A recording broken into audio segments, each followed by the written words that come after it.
Stage پر بیٹھے باوقار علماء کرام، شہداء اسلام، معزز سامعین سامعات، السلام علیکم ورحمۃ اللہ وبرکاتہ۔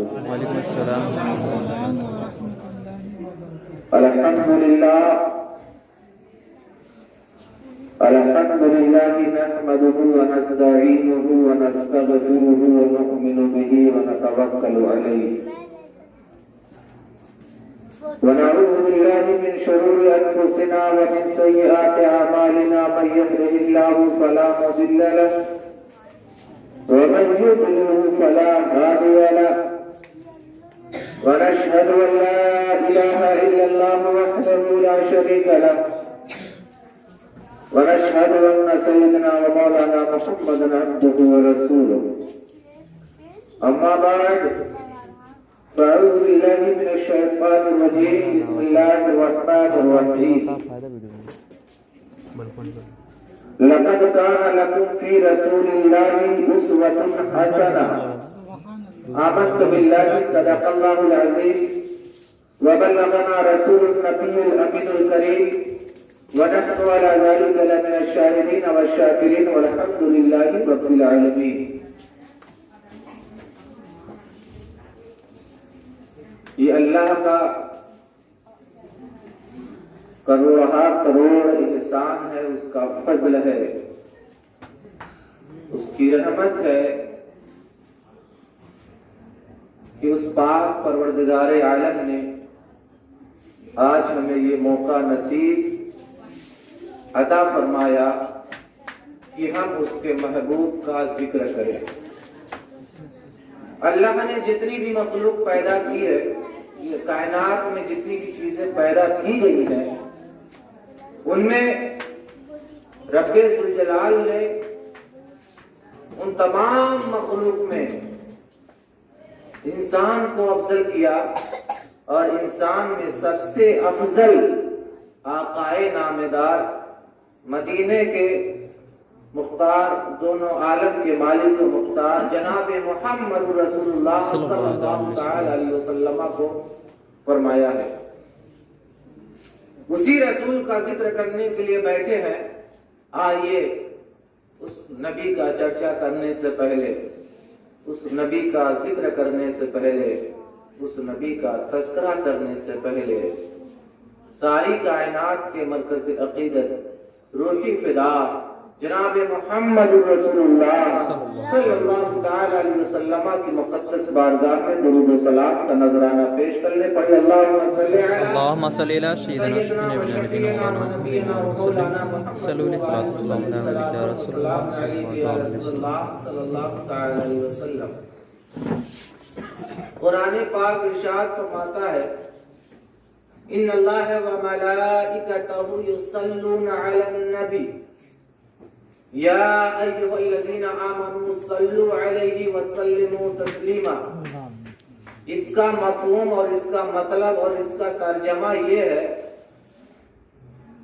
اے ایمان والو، اللہ اور اس کے فرشتے رسول اللہ صلی اللہ تعالی علیہ وسلم پر درود و سلام بھیجتے ہیں، اے ایمان والے تم بھی درود بھیجو۔ آقا کریم صلی اللہ تعالی علیہ وسلم نے ارشاد فرمایا کہ جو مجھ پر ایک مرتبہ درود شریف پڑھتا ہے، اللہ رب العزت اس پر 10 رحمتیں نازل فرماتا ہے، اس کے 10 گناہ معاف فرماتا ہے، اور اس کے 10 درجات بلند فرما دیتا ہے۔ سبحان اللہ۔ مسلمان کرو کہ رسول اللہ پر ایک مرتبہ درود شریف پڑھنے کا یہ فائدہ ہے، یہ ثمرہ ہے، یہ انعام ہے کہ ہم ایک مرتبہ اپنی زبان کو حرکت دیں اور ہم کہیں اللہم صلی علی محمد وعلی آل محمد، تو ایسی صورت میں اللہ رب العزت 10 رحمتیں نازل فرماتا ہے، 10 گناہ معاف فرماتا ہے، اور مزید اس پر 10 درجات بھی بلند ہو جاتے ہیں۔ یہ کتنی بڑی نعمت ہے آپ سمجھ سکتے ہیں۔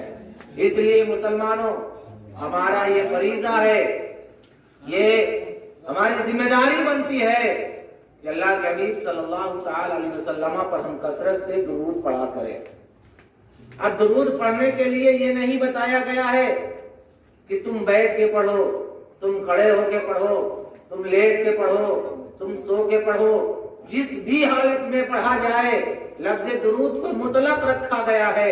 अगर आप बैठ करके पढ़ना चाहें तो बैठ करके भी पढ़ सकते हैं, आप खड़े होकर के पढ़ना चाहें खड़े होकर के भी पढ़ सकते हैं, आप लेट करके पढ़ना चाहें, दाएं पहलू पर पढ़ना चाहें, बाएं पहलू लेट कर पढ़ना चाहें तो आप किसी भी हालत में पढ़ सकते हैं। इसलिए कि कुरान फरमाता है कि ऐ ईमान वालों रसूलुल्लाह पर दुरूद सलाम पढ़ो। इसीलिए बार बार कहा जाता है कि दुरूद पाक का विर्द करना चाहिए, इसकी कसरत करनी चाहिए।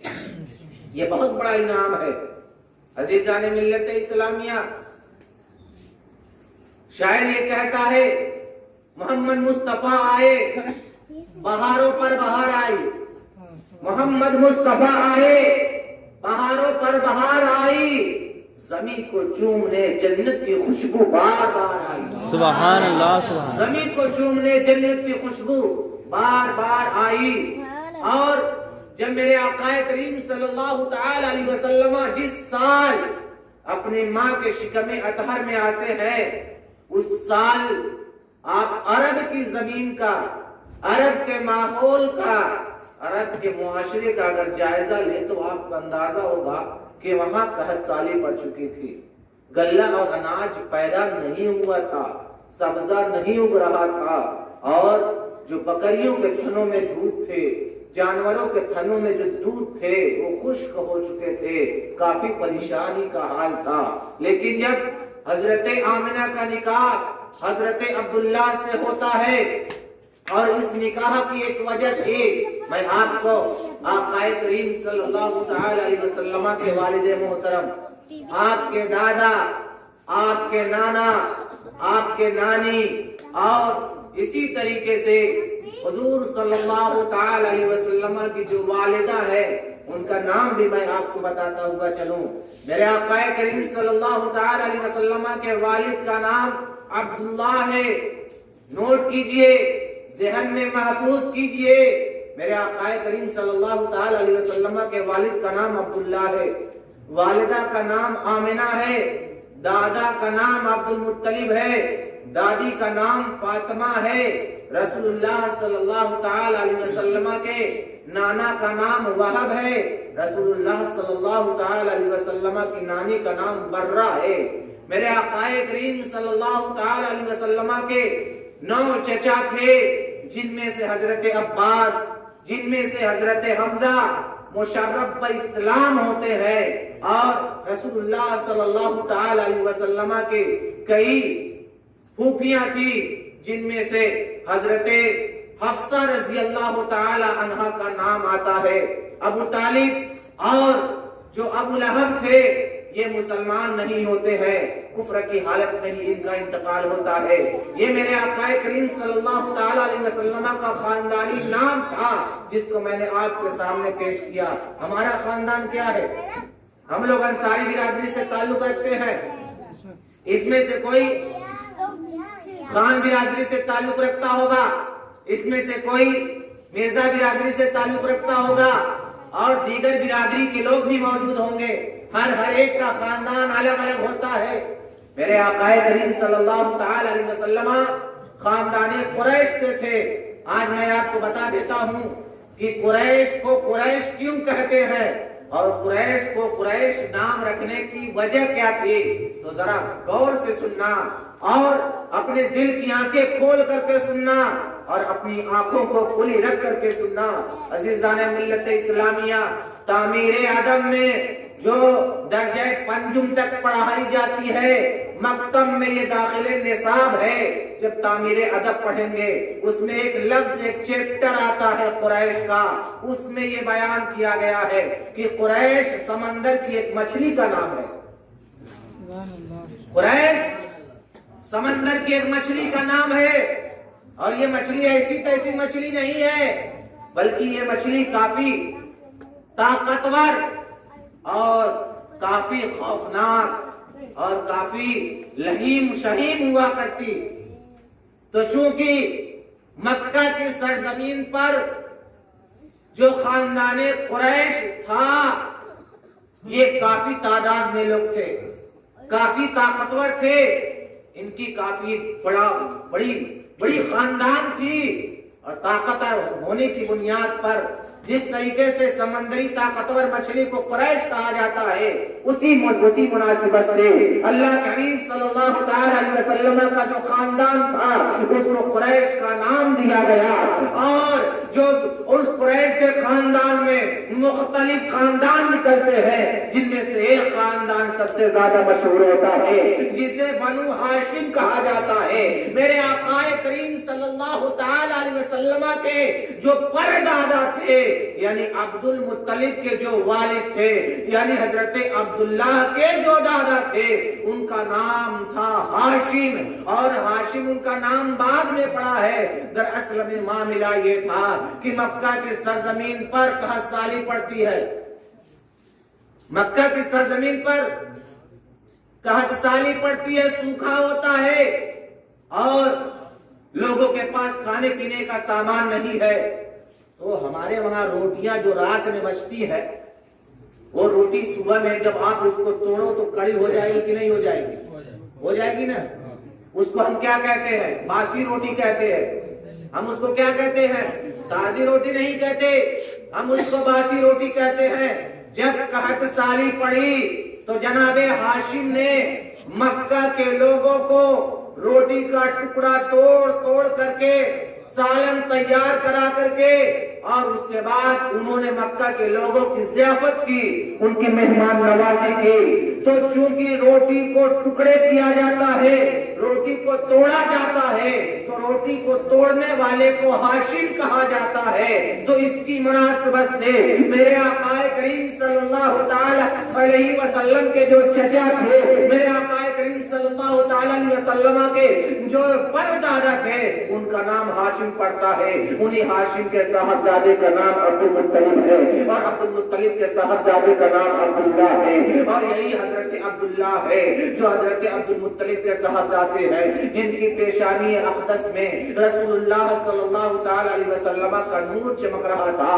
آپ کتنے خوبصورت تھے, آپ کتنے حسین و جمیل تھے. مکہ کی سرزمین پر آپ کا کوئی مثال نہیں ملتا تھا, آپ کی تمثیل نہیں ملتی تھی. آپ کے اندر تقویٰ بھی تھا, آپ کے اندر طہارت بھی تھی, آپ کے اندر پاکیزگی بھی تھی, آپ بدنگاہیوں سے دور رہا کرتے تھے.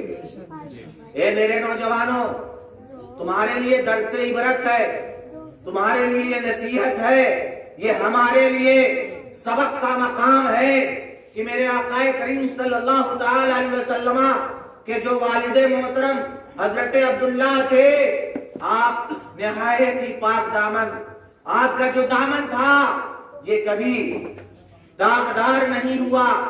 آپ کی جو عزت تھی کبھی عزت پر آپ کی آنچ نہیں آئی, آپ کے تقوی میں کوئی کمی نہیں آئی, آپ کے پرہیزگاری میں کوئی کمی نہیں آئی.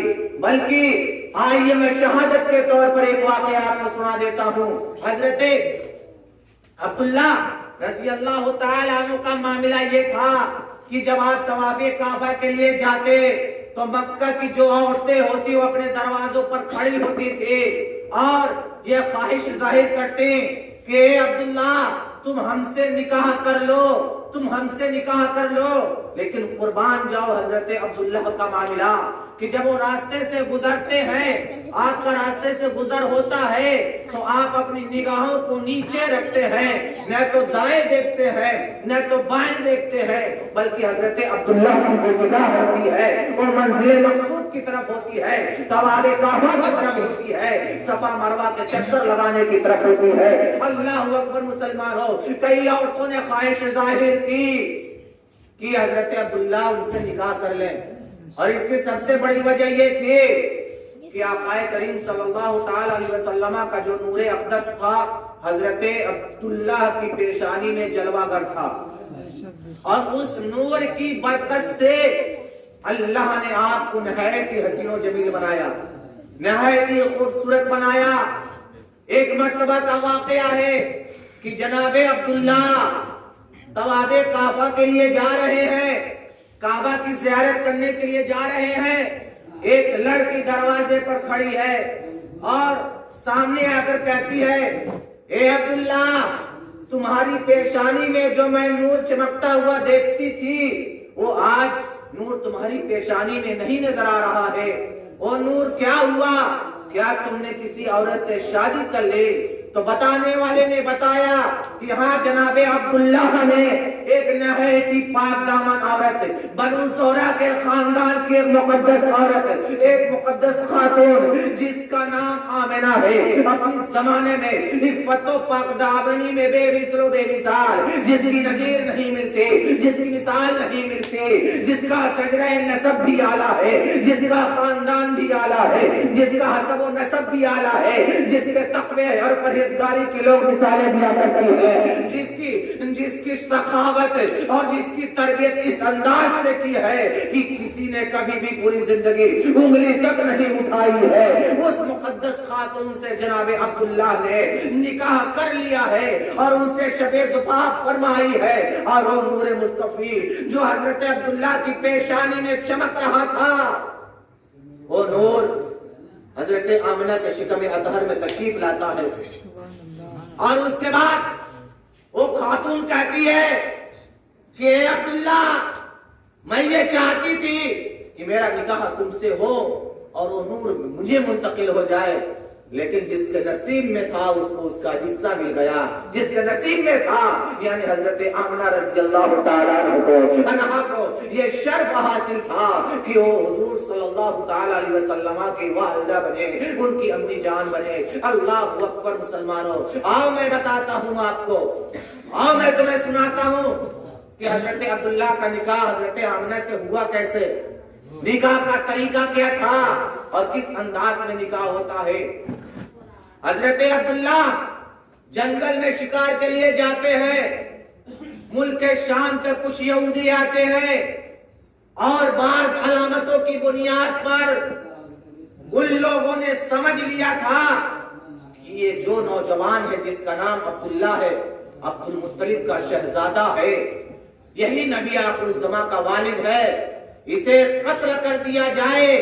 और जब कत्ल कर दिया जाएगा तो जो हजरत मूसा अलैहिस्सलाम ने बशारतें दी है नबी आखिरुज़्ज़मा के, जो हजरत ईसा अलैहिस्सलाम ने बशारतें दी है नबी आखिरुज़्ज़मा के, जिन अंबिया इकराम ने नबी आखिरुज़्ज़मा की बशारतें दी हैं, जब इनको कत्ल कर दिया जाएगा तो वजूद में नहीं आएगा, वो दुनिया में पैदा नहीं होगा।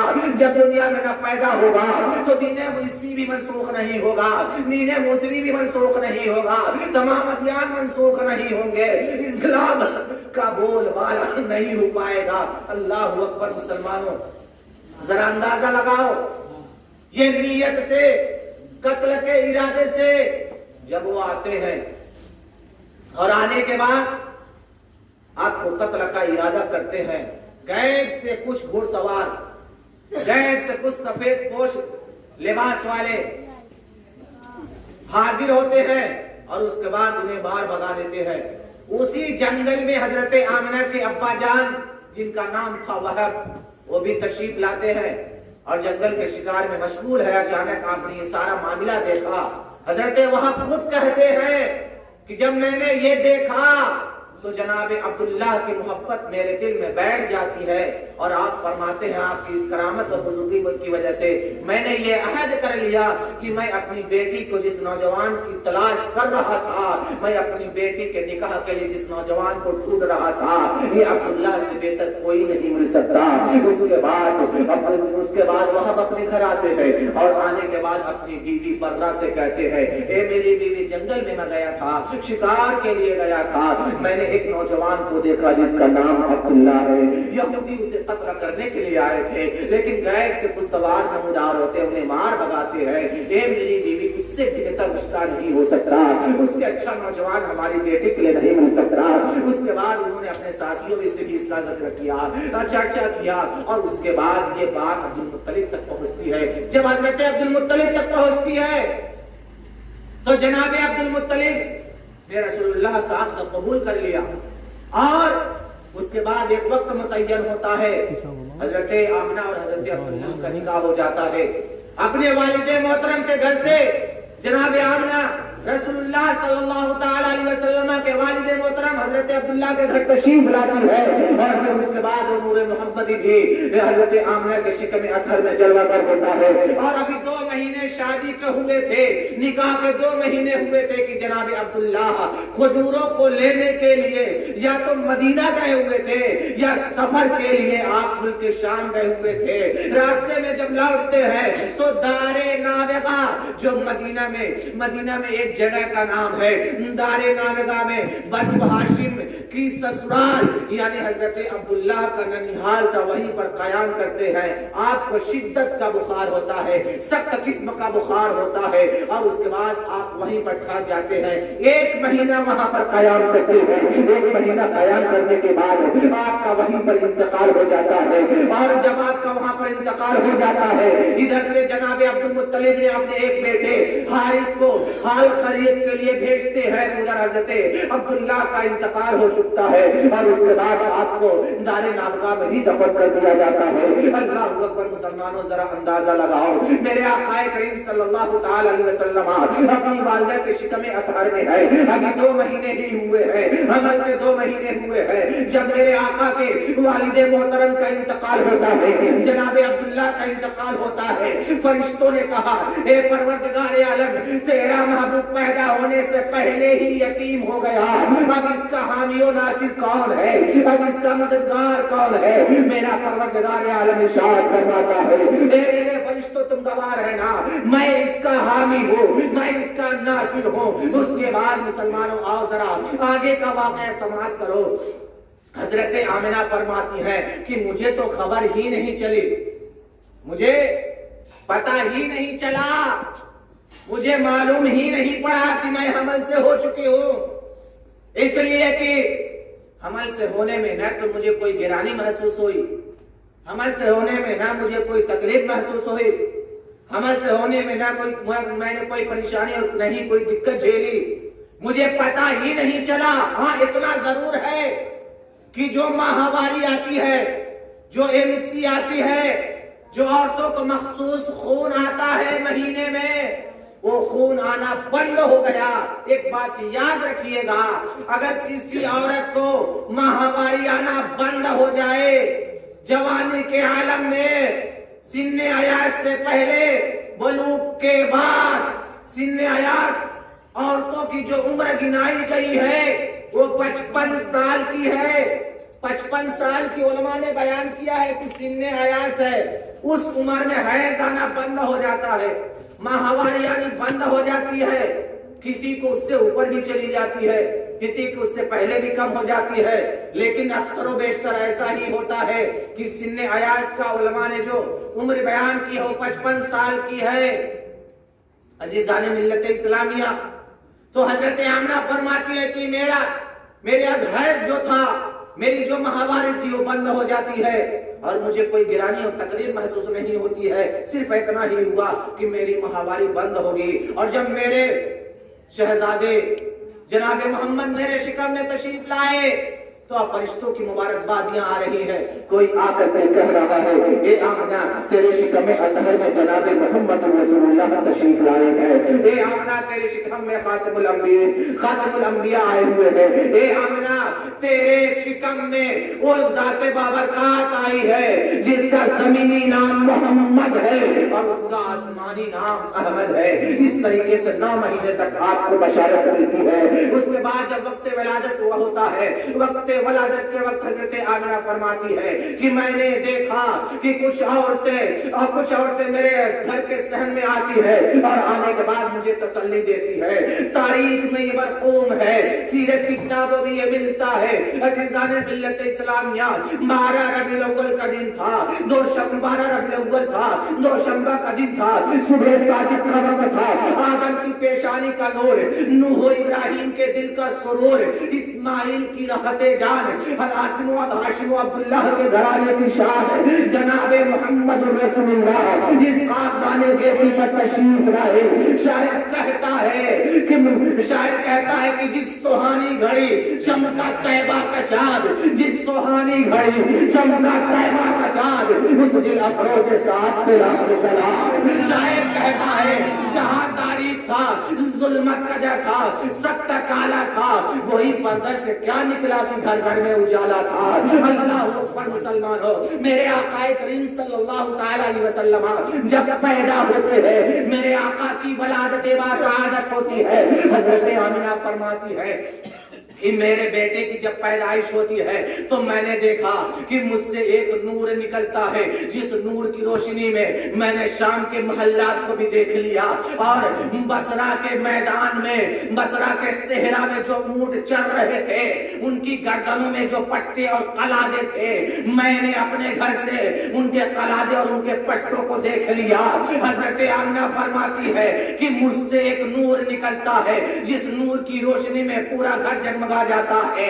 حضرت شفا فرماتی ہے جو پیدائش کے وقت وہاں پر موجود تھی, ان کا بیان ہے کہ جب محمد ابن عبداللہ کی پیدائش ہوئی ہے تو میں نے دیکھا کہ آسمان سے ستارے جھکے چلے آ رہے ہیں, سورج چاند جھکا چلا آ رہا ہے. مجھے یہ اندیشہ ہوا کہ کہیں یہ آمنہ کے گھر پر گر نہ پڑے, کہیں آمنہ کے گھر پر یہ گر نہ پڑے. اللہ اکبر مسلمانوں, جب میرے آقا کریم صلی اللہ تعالی علیہ وسلم کی ولادت باسعادت ہوتی ہے تو اس وقت عجیب عجیب واقعات رونما ہوتے ہیں, عجیب عجیب واقعات ظہور پذیر ہوتے ہیں.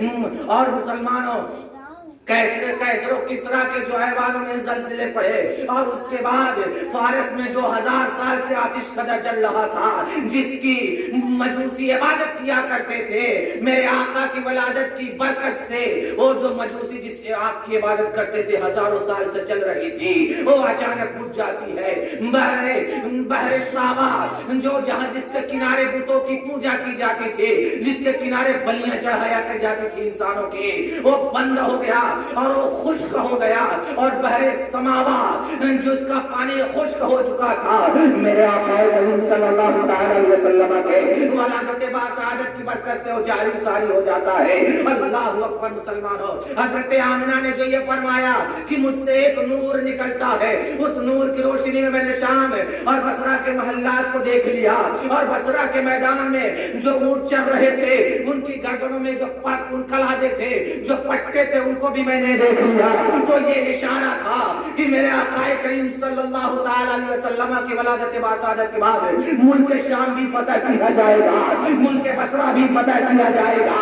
اور اس کے بعد ایوان کسرا میں جو زلزلہ آیا تھا, اور اس زلزلے سے مراد یہ تھا کہ مسلمان ایران کو بھی فتح کریں گے, کیسر و کسرا کو بھی فتح کریں گے, اور اس کے بعد اسلامی ہلالی پرچم کو لہرائیں گے. تاریخ یہ جانتی ہے, پڑھنے والا یہ جانتا ہے کہ یہ ساری چیزیں صحیح ثابت ہوئی, اور اس کے بعد مصر بھی فتح ہوتا ہے, ایران بھی فتح ہوتا ہے, ملک شام بھی فتح ہوتا ہے, بصرہ بھی فتح ہوتا ہے.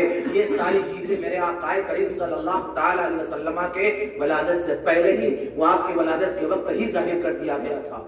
اللہ اکبر مسلمانوں, حضرت آمنہ یہ بھی فرماتی ہیں, یہ بھی آپ کا بیان ہے کہ جب میرا بیٹا محمد پیدا ہوتا ہے تو پیدا ہونے کے بعد ہی اپنی پیشانی کو سجدے میں رکھ دیتا ہے, اپنی پیشانی کو سجدے میں رکھ دیتا ہے. میں آپ سے صرف ایک سوال کرنا چاہتا ہوں, لاؤ اس سجدے کی مثال. آپ کے گھروں میں بھی بچہ پیدا ہوتا ہے, آپ کے گھروں میں بھی بچوں اور بچیوں کی ولادتیں ہوتی ہے, کیا کوئی ایسا بچہ ملے گا جو پیدا ہوتے ہی یہ جانے کہ کس کے سامنے عبادت, کس کے سامنے سجدہ کرنا چاہیے, کس کی عبادت کرنی چاہیے, اور سجدے کا لائق کون ہے؟ تو یقیناً آپ حضرت آدم علیہ السلام سے لے کر کے آج تک اور صبح قیامت تک کی پوری ہسٹری کنگال ڈالیے, کہیں آپ کو نہیں ملے گا. اگر کوئی ذات ملے گی تو جناب محمد رسول اللہ کی ذات ملے گی کہ پیدا ہوتے ہی آپ سجدے میں ڈوبتے ہیں اور اپنی امتوں کو یاد کرتے ہیں, اے میرے پروردگار عالم میری امت کو بخش دے. اسی لیے تو کہنے والے نے کہا ہے کہ میرے آقا جب پیدا ہوئے آپ عقل کامل اور عقل مکمل کے ساتھ پیدا ہوئے, اور یہ جانتے تھے کہ کس کے سامنے سجدہ کرنا ہے اور کس کے سامنے اپنی گردن کو جھکانا ہے. عزیزان ملت اسلامیہ, یہ میرے آقا کریم صلی اللہ تعالی علیہ وسلم کا یہ ولادت آپ کا تذکرہ ہے. آؤ میں تمہیں اور بتاؤں, یہ جو محفل لگی ہے, یہ جو محفل سجی ہے, اس محفل کو جس نے بسایا ہے، اس محفل کو جس نے کیا ہے، جتنے لوگ شریک ہیں، آؤ میں تمہیں بتاتا ہوں. آؤ آپ ایک واقعہ سن لو اور یہ ثبوت مل جائے کہ آج جو جشن عید میلاد النبی، جلسے عید میلاد النبی ہم کر رہے ہیں، یہ احادیث کریمہ سے ثابت ہے. رسول اللہ صلی اللہ تعالی علیہ وسلم نے خود اپنا ذکر کیا، اپنی ولادت کا ذکر کیا. میرے آقا کریم صلی اللہ تعالی علیہ وسلم نے ارشاد فرمایا کہ میں حضرت ابراہیم کی دعا ہوں، میں حضرت ابراہیم کی دعا ہوں، میں حضرت عیسیٰ علیہ السلام کی بشارت ہوں، اور میں وہ نصارہ ہوں جو میری ولادت کے وقت میری ماں نے دیکھا تھا. ہم پیدائش میں تو یہی بیان کرتے ہیں. رسول اللہ صلی اللہ تعالی علیہ وسلم کی ولادت سے پہلے، ولادت کے بعد آپ کی سیرت، آپ کے فضائل، آپ کے مناقب، آپ کے حمائد، اور رسول اللہ صلی اللہ تعالی علیہ وسلم نے اللہ کی جانب سے جو پیغام ہمیں پہنچایا ہے، انہی چیزوں کو تو ہم سیکھتے ہیں، انہی چیزوں کو تو ہم مناتے ہیں. جس طریقے سے یہ چیزیں متفرق طور پر جائز اور درست ہے، اسی طریقے سے اگر ان کو ملا کر کے محفل پاک کی شکل دے دی جائے تو بلا شبہ وہ بھی جائز ہوگا. میں اس کی تشریح کر دوں کہ میرے آقا نے جو یہ ارشاد فرمایا ہے میں حضرت ابراہیم کی دعا ہوں، تو حضرت ابراہیم علیہ نبی علیہ الصلوۃ والتسلیم کے بارے میں آپ جانتے ہیں کہ آپ نے ہی مکہ کو آباد کیا، یعنی آپ کے شہزادے جن کا نام تھا حضرت اسماعیل، حضرت ہاجرہ کو، حضرت اسماعیل کو مکہ کی سرزمین پر حضرت ابراہیم نے بسایا، اور بسانے کے بعد وہاں پر بنی جرہم کا قبیلہ آتا ہے. حضرت ابراہیم کے قدموں کی ٹھوکر سے آب زمزم نکلتا ہے. بنی جرہم کے لوگ جو یمن سے سفر کر کے، وہ یمن کو ترک کر کے اور سفر کے لیے نکل رہے تھے، راستے میں پانی دیکھتے ہیں، حضرت ہاجرہ کے پاس آتے ہیں اور آنے کے بعد کہتے ہیں کہ اے ہاجرہ، ہم یہاں پر ٹھہرنا چاہتے ہیں، اور اس کا معاملہ یہ ہوگا کہ ہم پانی میں آپ کے شریک ہوں گے، اور جو اناج اور غلہ پیدا ہوگا اس میں آپ ہماری شریک ہو جائیں گے. اللہ اکبر مسلمانوں، اس طریقے سے آب زمزم وہ لوگ حاصل کرتے ہیں، اور اسی آب زمزم کے ارد گرد بنی جرہم جو یمن کے رہنے والے تھے، اصل جو باشندہ تھے وہ یمن کے تھے، وہیں پر بس جاتے ہیں. اور اس کے بعد جب اللہ کا حکم ہوتا ہے اے میرے محبوب ابراہیم، جاؤ اب کعبۃ اللہ کی تعمیر کرو، جاؤ اب خانہ کعبہ کی تعمیر کرو. حضرت ابراہیم ملک شام سے آتے ہیں اور آنے کے بعد خانہ کعبہ کی تعمیر کرتے ہیں. اگر اس واقعے کو میں تفصیل سے بیان کرنے لگوں تو صبح کا وقت ہو جائے گا. میں مختصر میں آپ کو محل استشہاد یہ بتانا مقصود ہے کہ حضرت ابراہیم کی دعا کا مطلب کیا ہے، یہی بتانا مقصود ہے. اللہ اکبر مسلمانوں، حضرت ابراہیم کی دعا کا مطلب یہ ہے کہ جب خانہ کعبہ کی تعمیر ہو چکی، خانہ کعبہ بن چکا، کتنے دن میں بنا یہ معلوم نہیں ہے، تاریخ نے اسے لکھا بھی نہیں ہے، لیکن کافی مشقتوں سے بنا، کافی پریشانیوں سے بنا.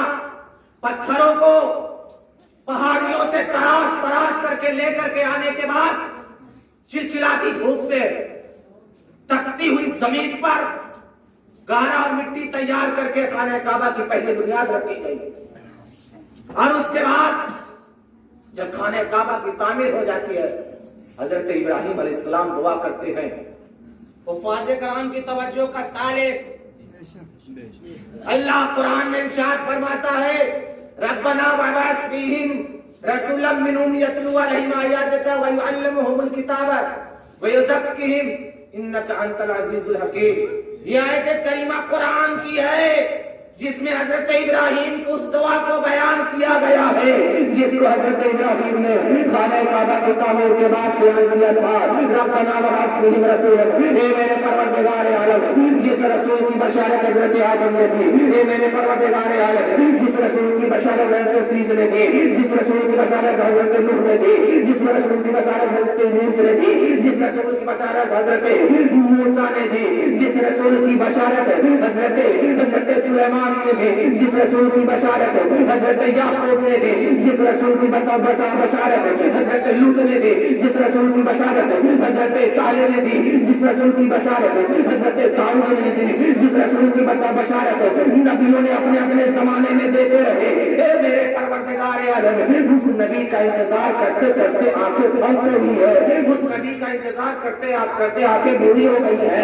रब्बना वबास फीहिम रसूलन, ए मेरे परवरदिगार आलम, इसमें उस रसूल को मबूस फरमा जो तेरी किताबों की तिलावत करे और यहाँ के बसने वाले लोगों को साफ और सुथरा कर दे। ए परवरदिगार आलम, तू गालिब हिकमत वाला है, तू गालिब हिकमत वाला है, तू अलीम व खबीर है। अजीजान मिल्लत इस्लामिया, ये हजरत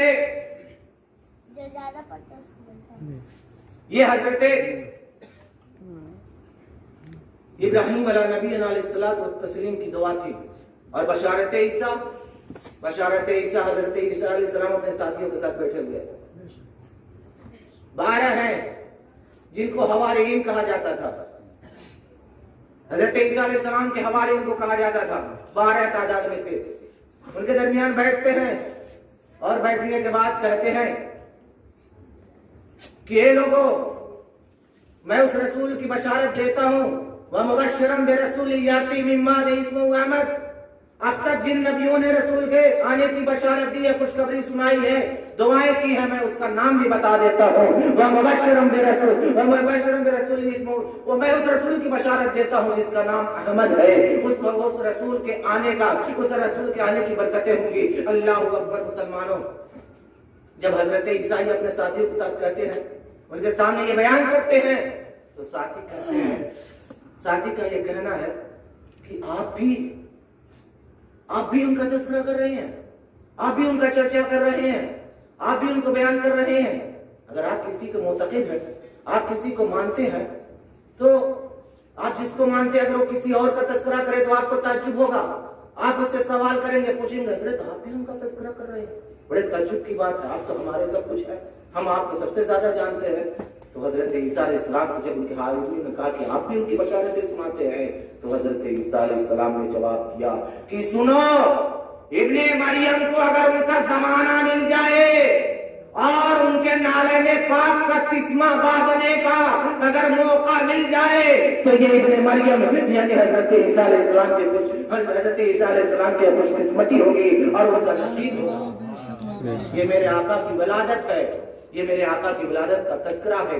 अज़ीज़ान मिल्लत इस्लामिया, गुफ्तगू काफी तवील हो गई, गुफ्तगू काफी लंबी हो गई।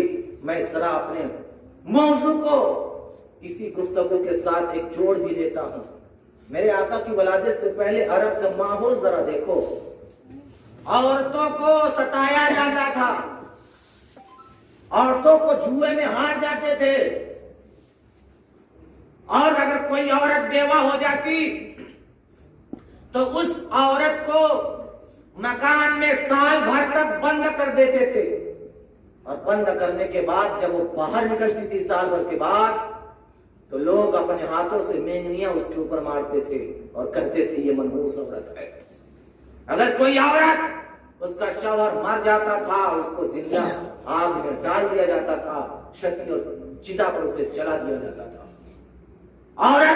औरत में सबसे मुकद्दस जात जो है, सबसे पाकीज़ा जात जो है, वो बीवी नहीं है, वो बहन नहीं है, वो बेटी नहीं है, बल्कि वो माँ है। और मैं आपको एक वाक़या बता दूं, बाजार उकास जो मक्का का सबसे बड़ा बाजार था, मक्का का बहुत अज़ीमुश्शान बाजार था, उस बाजार उकास में एक माँ को 900 दिरहम में बेच दिया गया था इब्राहिम जाहिलियत में। मेरे आका की वलादत नहीं हुई थी, लेकिन कुर्बान जाओ, माँ की अजमत को मेरे आका ने फरमाया, ये लोगों हमारे बाज़ार औकात में माँ बेचने के लायक नहीं है, बल्कि माँ तो इस लायक है कि उसके कदमों के नीचे जन्नत है, उससे राजी कर लो, उससे खुश हो जाओ। अल्लाह रब्बुल इज्जत तुमसे राजी हो जाएगा। इमाम तबरानी ने ये हदीस नकल की है कि माँ बाप की रजा अल्लाह की रजा है, माँ बाप की नाफरमानी अल्लाह की नाफरमानी है। जरा अंदाजा लगाओ, आज फिर वही अमल दोहराया जा रहा है जो अय्याम जाहिलियत में किया जा रहा था। आज माओ को सताया जा रहा है, आज माओ को तकलीफ दी जा रही है, आज बाप के बुढ़ापे का ख्याल नहीं किया जाता है, बाप की अजमतों को नहीं देखा जाता है। आज बेटा है, बाप घर में मौजूद है, कान में हेडफोन लगा करके मोबाइल के साथ गेम भी खेलता है, मोबाइल के साथ वीडियो भी देखता है। बाप बैठा हुआ है और बेटा पैर फैला के सोया हुआ है। बाप बैठा हुआ है, बेटा वहां पर मस्तियां कर रहा है। याद रखिएगा, कुरान में फरमाया है वला तकुल लहुमा उफ़्फ़िन वला तनहरुमा वला तकुल लहुमा उफ़्फ़िन वला तनहरुमा वकुल लहुमा क़ौलन करीमा, कि जब तुम माँ बाप को न तो उफ कहो न तो झिड़को, बल्कि जब तुम उनसे बात करो तो नरम और मुलायम अंदाज में बात करो और उनसे हुस्ने सलूक करो। मेरे नौजवानों, याद रखना, ये हमारे लिए इस्लाह का मकाम है कि उफ कहना, हूं कहना, हाँ कहना, ये सब कुरान ने मना कर दिया। माँ बाप कहे अच्छे काम का हुक्म दे, नेक काम का हुक्म दे, तो उसे हमें अमल करना चाहिए, उसे बजावरी में लाना चाहिए। इसलिए कि माँ बाप की रजा अल्लाह की रजा है, माँ बाप की नाफरमानी अल्लाह की नाफरमानी है। अज़ीज़ान मिल्लत इस्लामिया, आओ मैं तुम्हें एक वाक़या बताता हूँ। आपको मालूम है, मैं आपसे पूछना चाहता हूँ, क्या हुआ? कुछ हो गया? आप सुनने के तैयार हैं? हाँ, चले बाबा, चलते रहे। दुरूद शरीफ पढ़े, अल्लाहुम्मा सल्ली अला सय्यिदना व शफीना व नबियना व मौलाना मुहम्मद व आलिहि वसल्लम, सल्लल्लाहु व सल्लम अलैहि या रसूलल्लाह सल्लल्लाहु तआला अलैहि वसल्लम। सुन लीजिए, फिर न जाने मौका मिले या ना मिले, इसलिए कि उम्रे दराज मांग के लाई थी 4 दिन, उम्रे दराज मांग के लाई थी 4 दिन, 2 आरज़ू में कट गए, 2 इंतजार में, 2 आरज़ू में कट गए, 2 इंतजार में। आज मकान बना लूं, आज सामान तैयार कर लूं, आज दुकान बनवा लूं, आज सफर कर लूं, इसी में पूरा वक्त गुजरता जाता है और उसके बाद मौत का फरिश्ता आता है, रूह कब्ज़ हुजूर से परवास कर जाती है। उम्रे दराज मांग के लाई थी 4 दिन, 2 आरज़ू में कट गए, 2 इंतजार में। जागना है, जाग ले अखलाक के साया तले, हश्र तक सोना पड़ेगा खाक के साया तले। सुभान अल्लाह, हश्र तक सोना पड़ेगा। इसमें पैगाम है हमारे लिए कि जमीन के ऊपर हमें क्या करना है और जमीन के नीचे हमें क्या बदला लेना है, जमीन के नीचे हमें क्या झेलना है। अज़ीज़ान मिल्लत इस्लामिया, जरा गौर से सुनो, जरा मैं आपको तफसील बताता हुआ चलूं। मैं ये कह रहा था कि अरब का माहौल देखो, ये बता रहा था कि रसूलुल्लाह सल्लल्लाहु तआला अलैहि वसल्लम को किन किन औरतों ने दूध पिलाया। आपके घर में भी, हमारे घरों में भी, जब बच्चे की पैदाइश या बच्ची की पैदाइश होती है तो माएं दूध पिलाती है। और हमारे जमाने में तो रवाज यही है, यही देखा जाता है, जिसका बच्चा है वही दूध पिलाती है, दूसरी औरत से दूध नहीं पिलाया जाता है, दूसरी औरत से दूध नहीं पिलाया जाता है। लेकिन अरब का ये माहौल था कि अगर औरत दूध पिलाती तो ठीक है, वरना गांव और देहात की जो औरतें होती थी, मक्का आती थी और जो ये ताकत रखता था कि उनकी उजरत दे सके, उनकी मजदूरी दे सके, उनको अपने बच्चे को दे देती थी, वो दूध पिलाती थी और उसकी मजदूरी उन्हें दे दिया करती थी। मेरे आका करीम सल्लल्लाहु तआला अलैहि वसल्लम को कितनी औरतों ने दूध पिलाया, आप इसे भी समाअत कर लीजिए। सबसे पहले मेरे आका ने हजरत आमिना का दूध पिया। रवायतों में आता है, बाज रावियों ने बयान किया है कि 7 दिन दूध पिया, बाज रावियों ने कहा है कि 11 दिन दूध पिया, बाज लोगों ने और भी कौल बयान किया है। और उसके बाद मेरे आका करीम सल्लल्लाहु तआला अलैहि वसल्लम ने हजरत सुहैबा का भी दूध पिया, जो अबू लहब की बांदी और लौंडी थी, इसका भी दूध पिया मेरे आका ने। और میرے آقا کریم صلی اللہ تعالی علیہ وسلم نے حضرت دائی حلیمہ کا بھی دودھ پیا، اور طائف کی ایک اور خاتون تھی جن کا نام بیان نہیں کیا گیا ہے، جن کا نام نہیں ملتا ہے، اس نے بھی رسول اللہ کو دودھ پلایا ہے، اور بھی ایک عورت کا نام آتا ہے۔ اسی طریقے سے آقا کریم صلی اللہ تعالی علیہ وسلم کو متعدد عورتوں نے دودھ پلایا ہے، حضرت آمنہ نے، حضرت سویبہ نے، حضرت دائی حلیمہ نے، اور وہ عورتوں نے۔ ان عورتوں میں سب سے زیادہ اگر میرے آقا نے کسی عورت کا دودھ پیا تو کوئی اور نہیں بلکہ دائی حلیمہ تھی۔ یہ سعد کی رہنے والی تھی، بنو سعد طائف میں بستا تھا۔ بنو سعد کی وہ مقدس خاتون جس کا دودھ میرے آقا نے نوش فرمایا۔ آؤ میں تمہیں ایک واقعہ بتاتا ہوں ماں کی عظمت کا، آؤ میں تمہیں واقعہ بتاتا ہوں والدہ کی توقیر کا، عظمت والدین کے تعلق سے ایک واقعہ اور سماعت کر لو۔ میرے آقا کریم صلی اللہ تعالی علیہ وسلم مقام جعرانہ میں ہے۔ ابو طفیل کہتے ہیں کہ اللہ کے حبیب صلی اللہ تعالی علیہ وسلم صحابہ کے درمیان گوشت تقسیم فرماتے ہیں۔ ہم نے دیکھا کہ ایک بوڑھی عورت سامنے سے آ رہی ہے، لاٹھیوں کے سہارے چلی آ رہی ہے۔ میرے آقا کی جب نگاہ اس پہ پڑتی ہے، اللہ کے حبیب صلی اللہ تعالی علیہ وسلم کھڑے ہو جاتے ہیں، اپنی چادر مبارک کو اتارتے ہیں، اور اتارنے کے بعد اس کے لیے بچھا دیتے ہیں، اور اس کے سامنے دو زانو بیٹھ جاتے ہیں جس طریقے سے اتحیات میں بیٹھا جاتا ہے۔ میرے آقا دو زانو بیٹھتے ہیں، اس کی حال خیریت دریافت کرتے ہیں۔ کافی دیر تک وہ مقدس خاتون میرے آقا کی بارگاہ میں رہتی ہے، اور رہنے کے بعد جب واپس جانے لگتی ہے، میرے آقا نے کچھ کھانے پینے کا بھی انتظام کیا، کچھ سامان بھی دیا، اور جب سامان تیار ہو گیا وہ ضعیفہ خاتون چلی جاتی ہے۔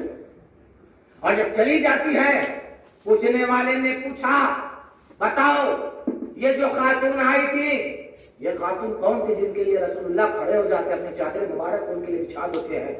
لوگوں نے بتایا یہ کوئی اور خاتون نہیں تھی بلکہ یہ دائی حلیمہ تھی جن کو دودھ میرے آقا نے نوش فرمایا ہے۔ اللہ اکبر مسلمانوں ذرا اندازہ لگاؤ، جس ماں نے صرف دودھ پلایا ہے، جس ماں کے چھاتی سے میرے آقا نے صرف دودھ پیا ہے، اس کی تعظیم یہ کر رہے ہیں کہ سید البشر ہے، خاتم النبیین ہے، شفیع المذنبین ہے، رحمت للعالمین ہے، ساری کائنات جن کے صدقے میں بنائی گئی، اور رسول اپنے دودھ پلانے والی ماں کی یہ تعظیم کرتے ہیں۔ تو اب ذرا اندازہ لگاؤ، جس ماں نے اپنے بیٹے کو یا اپنی بیٹی کو 9 مہینے تک اپنے پیٹ میں رکھا، ساری تکلیفیں برداشت کی، اس کے بعد درد ذکر ہو سکتی ہے اور اسے چلتی ہے، اور چلنے کے بعد یہیں پر اس کا کام ختم نہیں بلکہ اپنے خون جگر اپنے چھاتی سے دودھ پلاتی ہے، اور دودھ پلانے کے بعد وہ ماں اس بچے کی پرورش کرتی ہے، ٹھنڈیوں میں گرم کپڑے کا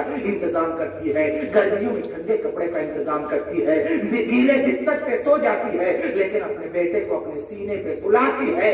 ذرا مجھے بتاؤ کیا اس ماں کا حق ہمارے لیے ہے کہ نہیں ہے؟ اس کی تعظیم ہمارے لیے ہے کہ نہیں ہے؟ اس کا احترام ہمارے لیے ہے کہ نہیں ہے؟ جب دودھ پلانے والی ماں کا یہ مقام ہے تو جس ماں نے بیٹے کو جنم دیا، جس ماں نے بیٹی کو جنم دیا، اس کا کیا حق ہوگا؟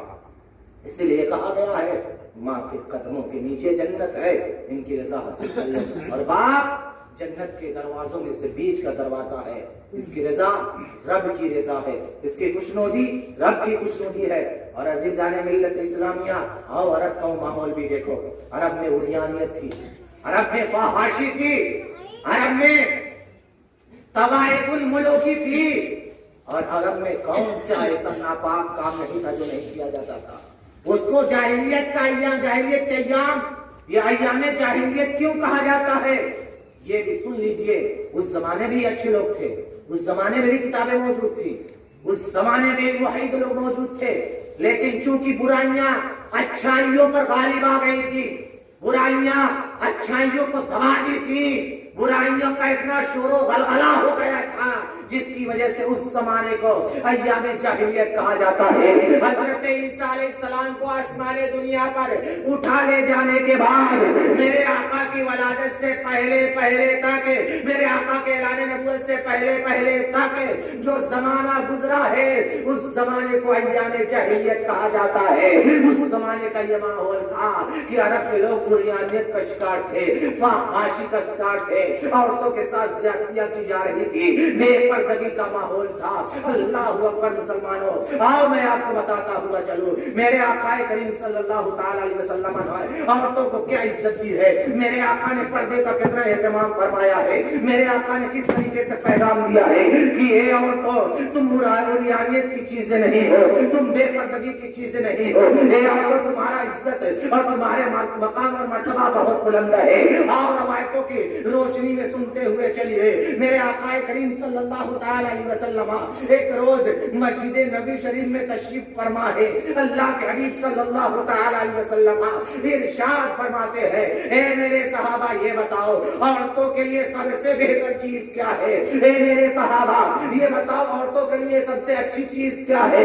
सहाबा ने मुख्तलिफ राय पेश की, मेरे आका करीम सल्लल्लाहु ताला अलैहि वसल्लम की बारगाह से हजरत अली उठते हैं और उठने के बाद हजरत फातिमा की बारगाह में आते हैं, अपने हुजरे मुबारका में आते हैं और आने के बाद कहते हैं, ए मेरी बीवी, ए रसूलुल्लाह की लफ्ज़ जिगर, देखो आज रसूलुल्लाह ने मस्जिद नबवी में सहाबा के दरमियान ये इरशाद फरमाया है कि ए मेरे सहाबा ये बताओ कि औरतों के लिए सबसे बेहतर क्या चीज है, औरतों के लिए सबसे उम्दा चीज क्या है, औरतों के लिए सबसे अच्छी चीज क्या है। तो ए फातिमा बताओ, सहाबा ने मुख्तलिफ राय बयान की है, मुख्तलिफ आराएं दी है, ए फातिमा बताओ कि सबसे बेहतर चीज क्या है।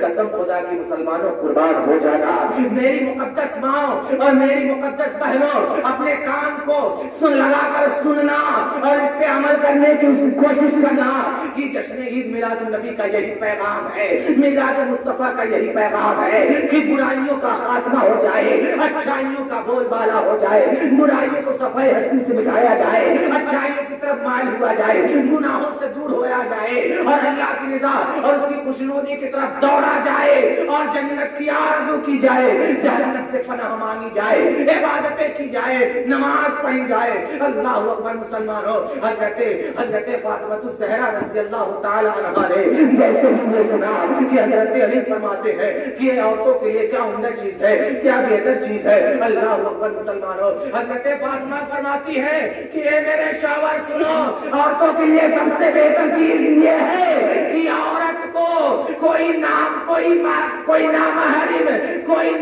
न देख सके और औरत किसी नामहरीम को न देख सके, यानी औरत को जिससे निकाह करने का हक है, औरत का जिससे निकाह हो सकता है, औरत ना उसको देखे और ना वो औरत को देखे, यही औरत के लिए सबसे बेहतर है। अल्लाह अकबर मुसलमानों, हज़रत अली फरमाते हैं कि मैं वहां से निकलता हूँ और उसके बाद जब रसूलुल्लाह की बारगाह में हाजिर होता हूँ, अल्लाह के हबीब से ये इशारा करता हूँ कि या रसूलल्लाह, आपकी लफ्ज़े जिगर, आपकी नूरे नजर, हसनैन की अम्मी जान जनाबे फातिमा ने ये कहा है कि औरतों के लिए सबसे बेहतर है कि जिससे निकाह हो सके, जिससे औरत निकाह कर सके, जिससे निकाह जायज और हलाल है, वो आदमी ना तो औरत को देखे ना औरत उसको देखे।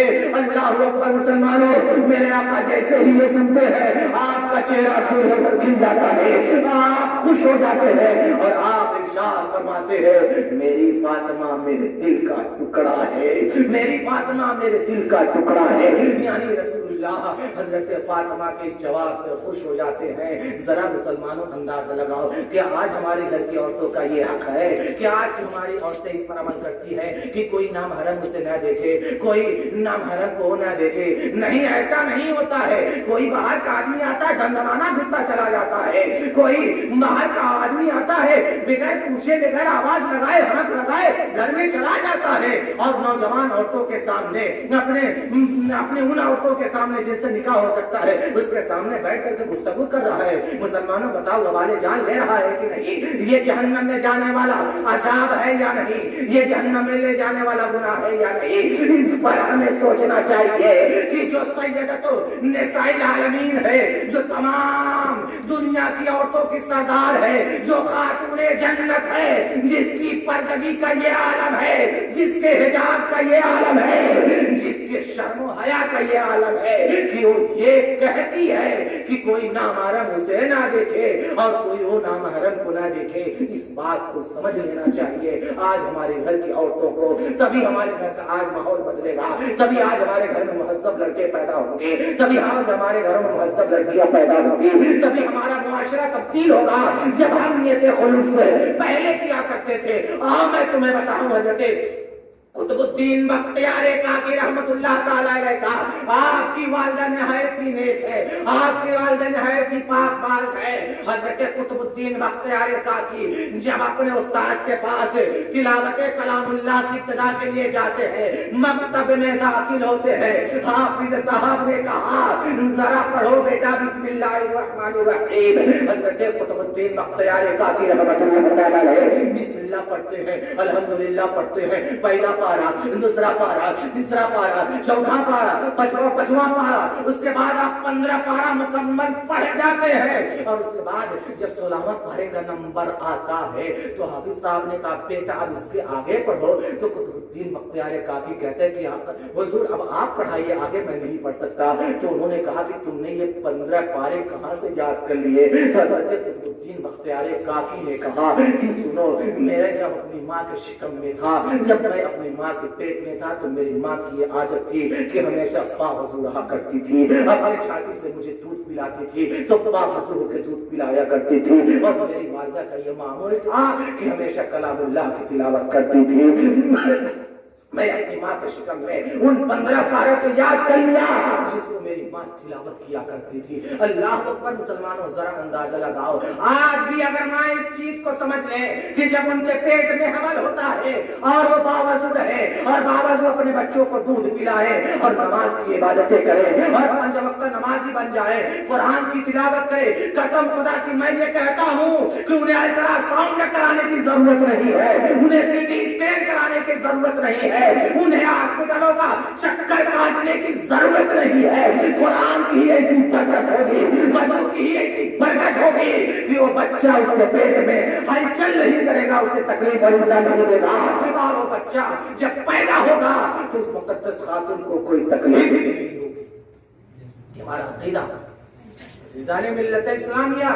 आओ मैं अभी तुम्हें एक और वाक़या बताता हूँ, एक वाक़या और सुन लो, उसके बाद मैं अपनी बात को मुकम्मल करके खत्म कर दूंगा। हजरत आयशा को आप जानते हैं कि नहीं जानते हैं?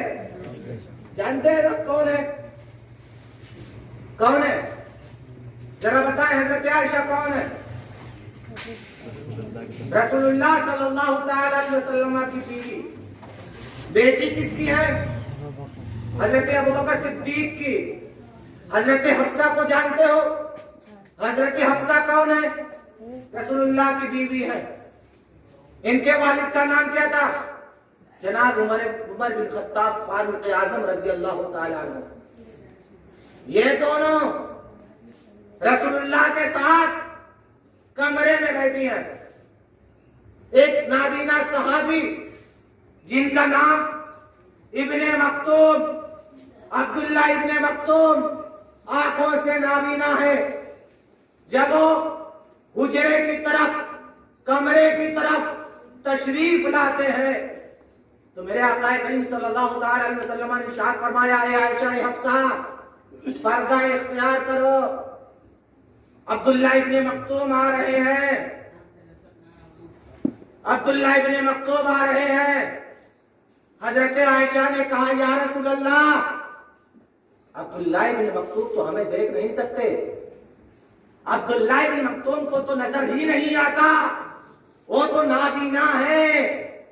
फिर पर्दे का हुक्म। मेरे आका करीम सल्लल्लाहु अलैहि वसल्लम ने इरशाद फरमाया, ए आयशा सुनो, तुम्हें अगरचे अब्दुल्ला इब्ने मक्तूम नाबीना होने की वजह से नहीं देख सकते हैं, लेकिन याद रखना तुम तो अब्दुल्ला इब्ने मक्तूम को देख सकती हो, इसलिए तुम्हारे लिए जरूरी है कि पर्दा करो। उसके बाद हजरत हफ्सा, हजरत आयशा वो पर्दे में हो जाती है और रसूलुल्लाह सल्लल्लाहु अलैहि वसल्लम की बारगाह में हजरत अब्दुल्ला इब्ने मक्तूम तशरीफ लाते हैं। मुसलमानों जरा अंदाजा लगाओ, ये पर्दे का ये तमाम है, ये पर्दे की चीजें हैं, इसलिए जरूरी है یہ آج ہماری مقدس مائیں، آج ہماری مقدس بہنیں پردے کا لحاظ کریں، پردے کا احترام کریں. اور اسی کے ساتھ ساتھ میرے نوجوانوں میں آپ سے بھی کہوں گا، مختصر سی زندگی ملی ہے، اس مختصر سی زندگی میں آپ تمامی حضرات نیک کام کر لیجئے، اچھا کام کر لیجئے، اللہ کو راضی کر لیجئے. رسول اللہ نے جو پیغام دیا ہے، رسول اللہ کی جو سیرت ہے اس پر عمل کیجئے. آخری بات میں آپ سے کہہ دے رہا ہوں، آخری بات، اور وہ یہ، ایمان کے بعد یہ مجھے بتائیے ارکان اسلام کل کتنے ہیں؟ ارکان اسلام 5 ہیں. شہادت لا الہ الا اللہ واشہد ان محمد عبدہ ورسولہ، اس بات کی گواہی دینا اللہ کے سوا کوئی معبود نہیں، کوئی پوجنے جانے کے لائق نہیں، اور محمد اللہ کے رسول اور اس کے بندے ہیں. وَإِقَامَ الصَّلَاةِ، نماز کو ان کے اوقات میں 5 وقت باجماعت ادا کرنا مسجد میں جا کر کے. وَإِيتَاءَ الزَّکَاۃ، اور زکات ادا کرنا. وَصَوْمَ رمضان، اور رمضان کے روزے رکھنا. وَالْحَجْ مَنِ اسْتَطَاعَ إِلَيْهِ سَبِيلًا، اور حج کرنا اللہ نے اگر تمہیں مال و دولت سے نوازا ہے. یہ 5 پیلر ہے، 5 بنیادی چیز ہے جنہیں ارکان اسلام کہا جاتا ہے. انہی 5 چیزوں کے اندر تمام چیزیں آ جا رہی ہے، چاہے فروعی ہو چاہے عقیدی ہو، جو بھی ہو انہی 5 چیزیں کے اندر آ جا رہی ہے. آمنت باللہ وملائکتہ وکتبہ ورسلہ والیوم الآخر والقدر خیرہ وشرہ من اللہ تعالی والبعث بعد الموت، اسی میں آ جا رہا ہے. اور اس کے بعد یہ بھی آتا ہے آمنت باللہ کما هو باسمائہ وصفاتہ وقبلت جمیع احکامہ اقرار باللسان وتصدیق بالقلب، یہ بھی آ جا رہا ہے. اسی کے ساتھ 5 وقت نماز بھی آ جا رہی ہے. فجر میں 4 رکعت ہے، 2 رکعت سنت ہے، 2 رکعت فرض ہے.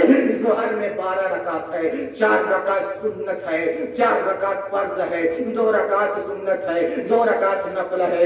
عصر میں 8 رکعت ہے، 4 رکعت سنت غیر مؤکدہ ہے، 4 رکعت فرض ہے. اسی طریقے سے مغرب میں 7 رکعت ہے، 3 رکعت فرض ہے، 2 رکعت سنت ہے، اور اس کے بعد 2 رکعت نفل ہے.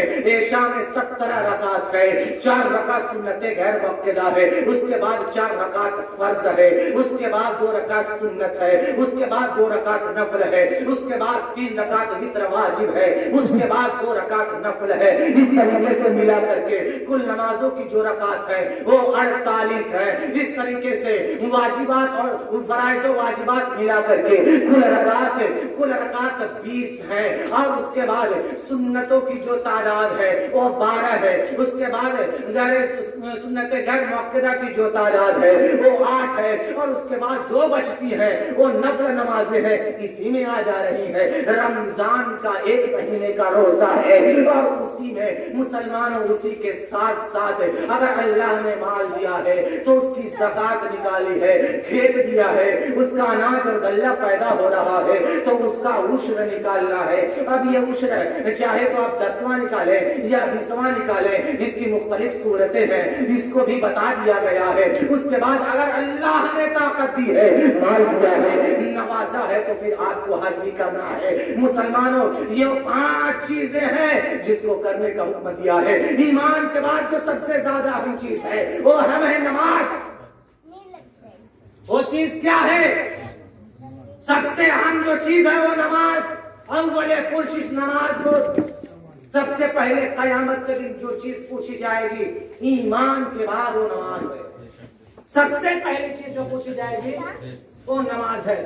اور نماز کے کیا آداب ہے، نماز کے کیا طریقے ہیں، نماز میں فرض کیا ہے، نماز میں واجب کیا ہے، نماز میں سنت کیا ہے، نماز میں مستحب کیا ہے، نماز میں نفل کیا ہے، کس چیز کو ہم چھوڑ دیں گے تو ہماری نماز نہیں ہوگی، کس چیز کو ہم نہیں کریں گے تو ہماری نماز نہیں ہوگی، کس چیز کو ہم نے نہیں کیا پھر بھی ہماری نماز ہو جائے گی. کون سا ایسا طریقہ ہے جس طریقے کی وجہ سے ہم وضو بنا سکتے ہیں، اور ہم وہ شرائط کیا ہیں جو نماز کے لیے ضروری ہے، وہ صفات صلاح وہ ارکان सलात, वो फराइज़ नमाज क्या है, ये सारी चीजें हमारे लिए जानने की जरूरत है. मेरे नौजवानों, ये सारी चीजें समझने की जरूरत है. और इसी के साथ साथ मैं एक वाक़या बता देता हूँ. कौन ऐसा इंसान है जो जन्नत में जाने का ख्वाहिश नहीं? सब कोई ए मेरे बबुआ चुप हो जा थोड़ा. सब कोई ये जानता है और सब कोई ये ख्वाहिश रखता है कि हमको जन्नत में जाना है. जन्नत में कोई जाना चाहता है? भाई बता दे, हाथ उठा के बता दे. सवाल ही नहीं हो सकता कोई. क्या उठा देंगे? जन्नत में कितने लोग जाना चाहते हैं? माशाल्लाह. भाई नहीं हाथ उठाएगा तब भी जाने की ख्वाहिश जाहिर करेगा. भाई तो ऐसे ही कह रहा था, है कि नहीं? है ना? जन्नत में जाने की सबको ख्वाहिश है, जन्नत में कोई नहीं जाना चाहता. तो ये बताइए, जन्नत एक मकान है, जन्नत एक हसीन बाग है, उसमें जाना है. और घर में तो दरवाजा होता ही है, मकान में दरवाजा ही होता है. और दरवाजा जब बंद होता है तो ताले से बंद किया जाता है. और जब ताले से बंद किया जाता है तो ताला के लिए ताली भी जरूरी है, चाबी भी जरूरी है. अब हमें ये बताओ कि बगैर चाबी के ताला खुल जाएगा? बोलो. लेकिन याद रखना, आप ये मत कर देना हजरत ताली से अगर नहीं खुलेगा हथौड़ी से तलवा तोड़ देंगे. हाँ, ये नहीं कर सकते. इसलिए कि दुनियावी ताला थोड़ी है कि हथौड़ी से मारोगे टूट जाएगा. वो आखिरत का ताला है. कौन सी हथौड़ी लाओगे तोड़ने के लिए? अब हम आपको बताते हैं कौन सी हथौड़ी और कौन सी चाबी चाहिए. तो सुनो, रवायतों में आता है, किताबों में मिलता है, सलातो मिफ्ताहुल जन्नह, नमाज जन्नत की कुंजी है. और कुंजी की जरूरत वहां पड़ती है जहां पे ताला हो, जहां दरवाजा बंद हो. अब हमें ये बताइए, अगर कुंजी ही ना हो तो ताला तो खोल नहीं सकते, ताला तो खुल नहीं सकता. इसलिए जब ईमान का ताला होगा और ईमान के ताले के साथ अगर आपने दुनिया से रुखसती इख्तियार की है, आपकी मौत है, और आपके साथ नमाज की चाबी और नमाज की कुंजी है, तो कसम खुदा की जन्नत का ताला भी खुल जाएगा. मतलब ये है कि जन्नत में दो खोल भी मिल जाएगा, जन्नत में भी जाना नसीब हो जाएगा. और अगर चाबी ही ना हो तो अगर कोई जन्नत में जाना चाहे तो कैसे जा सकता है? ये तमसील है, एक मिसाल है जो नमाज की अहमियत को बताया गया है, नमाज की फजीलत को बताया गया है.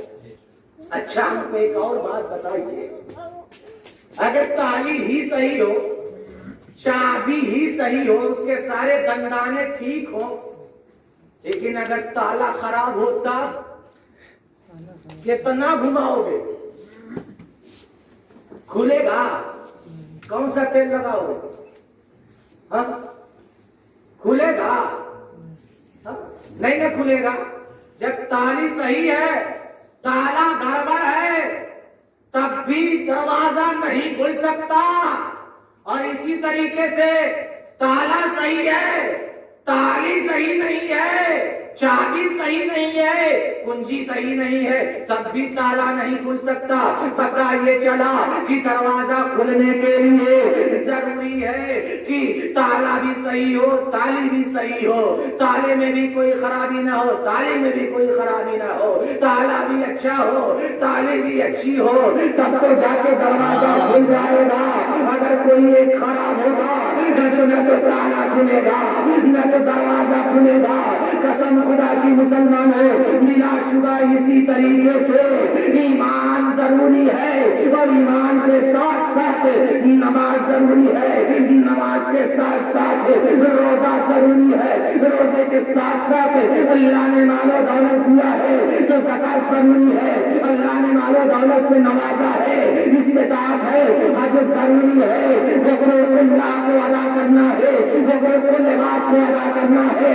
और उसके बाद की रज़ा हासिल करनी है, गुनाहों से दूर रहना है और बुराइयों से दूर रहना है, नेकियों की तरफ माइल होना है, नफ्स को ख्वाहिशात से बचाना है, झूठ से बचाना है, चुगली से बचाना है, बदयानती से बचाना है, भाई बहन को तकलीफ देने से बचाना है, भाई बहन को गालियां देने से रुकना है, और उसी के साथ साथ ईसाई मुस्लिम से भी बचना है, उसी के साथ साथ माँ बाप की खिदमतें करनी है, वालिदैन की खिदमतें करनी है, छोटे पर शफकत करनी है, बड़ों की इज्जत करनी है, उसने मुआशरा करना है, जिंदगी को सही ढंग से गुजारना है। उसके बाद देखो दरवाजा भी खुलेगा, जन्नत में तो फूल भी होगा, इसलिए कि कुरान ने ये गारंटी दी है, जिसने अपने आप को गुनाहों से बचा लिया उसका ठिकाना जन्नत है। दुनिया और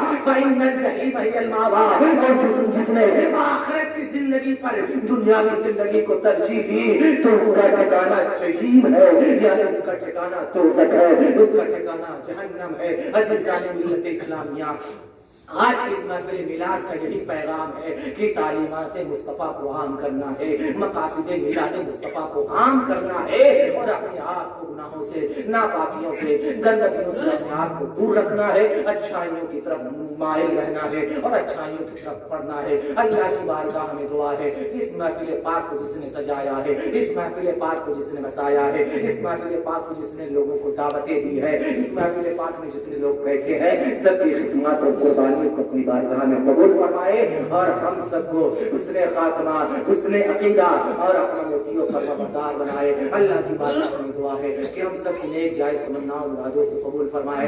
शायर कहता है, जहां तारीफ था जुल्मत कदा था सख्त काला था, कोई पर्दा से क्या निकला कि घर घर में उजाला था। और शायर भी कहता है कि जिस सुहानी घड़ी चमका तैबा का चांद, उस लफरोज़े साथ पे लाखों सलाम, ज़मीन से आसमां तक है, आसमां से लामका तक है, ज़मीन से आसमां तक है, आसमां से लामका तक है। कहाँ खोले थे गेसू यार ने खुशबू कहाँ तक है, कहाँ खोले थे गेसू यार ने खुशबू कहाँ तक है। मोहम्मद मुस्तफा आए बहारों पर बहार आई, मोहम्मद मुस्तफा आए बहारों पर बहार आई, सभी को चूमने जन्नत की खुशबू बार बार आई।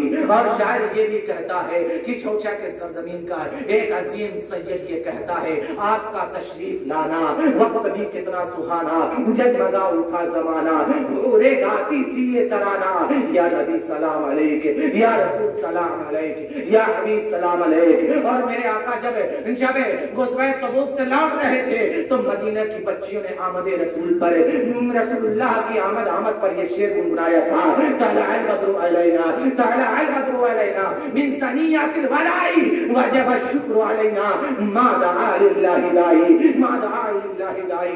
या रसूलल्लाह, जिससे तुम रूठो वो बरकश्ते दुनिया हो जाए, या रसूलल्लाह जिससे तुम रूठो वो बरकश्ते दुनिया हो जाए, तुम जिसे चाहो वो कतरा हो तो दरिया हो जाए। और निगाह उठा दो तो भरी धूप में सावन बरसे, निगाह उठा दो तो भरी धूप में सावन बरसे, अंधेरे में मुस्कुरा दो तो उजाला हो जाए, अंधेरे में मुस्कुरा दो तो उजाला हो जाए। अस्तगफिरुल्लाह रब्बी मिन कुल्ली ज़ंबिन व अतूबु इलैहि, ला इलाहा इल्लल्लाह मुहम्मदुर रसूलुल्लाह वमा अलैना इल्लल बलाग।